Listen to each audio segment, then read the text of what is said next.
Morning folks, I'm Dave Canterbury with Self-Reliance Outfitters in the Pathfinder School. What we're going to do today is we're going to do a project that's going to be rather lengthy. I'm going to make a bushcraft knife from start to finish. We're going to start with a blank piece of steel and a piece of wood, and we're going to make a rat tail tang bushcraft knife in traditional Scandinavian fashion, and we're going to do that from start to finish. Now, we need to understand that when we say the word bushcraft, that the word bushcraft really was coined by a gentleman in the 70s, and Richard Graves was his name, and he was an Australian military survival instructor, and they call the Australian outback the bush. So in his book he talks about bushcraft, and he also talks about affecting bushcraft with a single tool. In other words, he makes usable objects from the landscape using a one-tool option. He carried other things with him, containers and such, but for crafting the items that he wanted to make off the landscape, he talked about using a single tool, and his choice was a machete for his environment.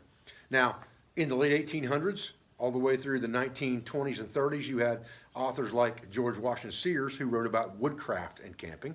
You had people like Thomas Sutton and Daniel Baird, who helped create the Boy Scouts of America, that talked about woodcraft, all the way into the 40s and 50s with people like Horace Kephart and Ellsworth Yeager, all calling it woodcraft, talking about using multiple tools in the woods for the same thing, to effectively make usable objects. We're going to make a Scandinavian style bushcraft knife in the modern sense of the term. So it's going to be a rat tail tang knife that we wouldn't want to abuse too much, like a one tool option, assuming that we're going to have things like an axe, a saw, and other tools that we would need. So stay with me and we'll get started. Okay, so to start working with our blade, we have a piece of 1095 high carbon steel here that's 12 inches long and 1 inch wide. And that's a pretty good size. That 1 inch is a pretty good size for a blade. And we're just going to come up here and kind of draw in what we want for a blade profile. And we can adjust this on the fly as we need to.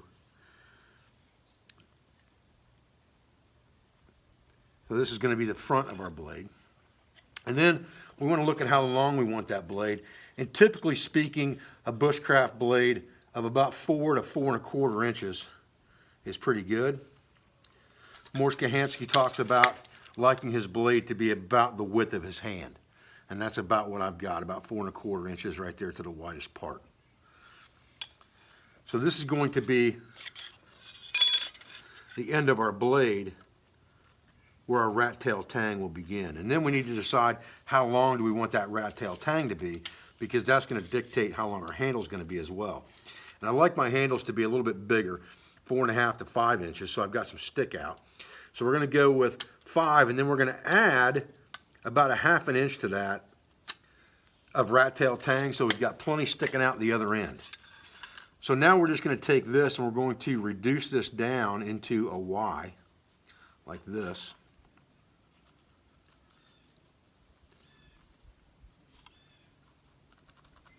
And this will become our rat tail tang. And then we'll continue this down with a straight edge and we'll cut it out from there. Okay, so now we're just going to take ourselves a straight edge here and kind of eyeball this up, just like this, and take our line all the way down from both of these, and then figure out our length, which is right here. And we'll put a little bit more reduction in this rat tail after we get the blade cut out here in just a few minutes. Now there's lots of ways that we can remove this waste that we don't need to work with on this blank. I find that a bandsaw to remove the bulk works the best, and then I take it over to a belt grinder to remove anything that's left and get my fine lines put in. Remember that you don't have to have a really expensive setup to do this. You could do this with a hacksaw. You could do this with just a handheld grinder of some sort, like an angle grinder. And you can use a $50 grizzly grinder that takes these 1 inch belts. You just have to buy different size belts for it. And you can't hog material off with it. If you've got a big 2x72 like the big grizzly that I use out here, you can put a little more force behind it. So it's just going to take you a little bit longer with less expensive equipment, and you have to be a little more careful, but it will all work.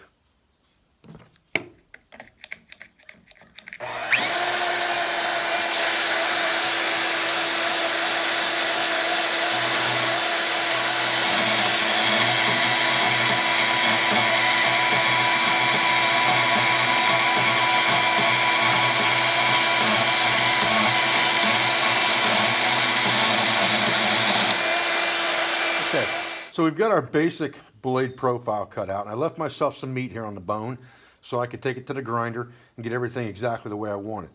And I left my tang a little thick so I could do the same thing. So now we're going to take it over the grinder. We're going to final in our shape. Now, I'm starting off with a very, very heavy belt. This is a number 36 grip belt, and that's made to take off mass material. But when I want to go into these curved areas, I'm going to have to use what's called a J belt, which has a lot more slack in it to bend on this back slack side of the grinder so that I can get that finaled in. But this will help me get the profile, and it gives me a flat table to work that profile and keep everything nice and flat and straight and keep good angles on the blade.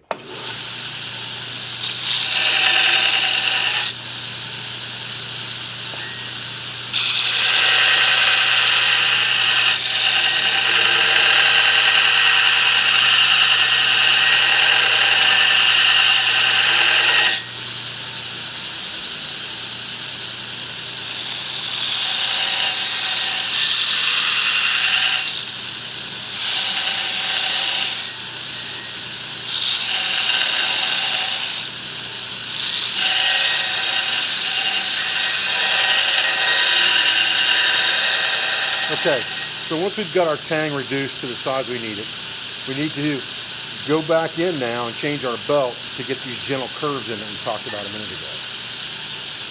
All right, once I get those about the way I want them, now I'm just going to come in here and kind of round this tang off a little bit, all the way down, just to take any of the rough edges off of it and clean it up a little bit. And this will help with the epoxy process to make sure that metal's nice and clean. Okay, so now I've changed to a red ceramic belt. It's fairly coarse so that I can grind my initial blade profile in, or excuse me, my initial blade grind in.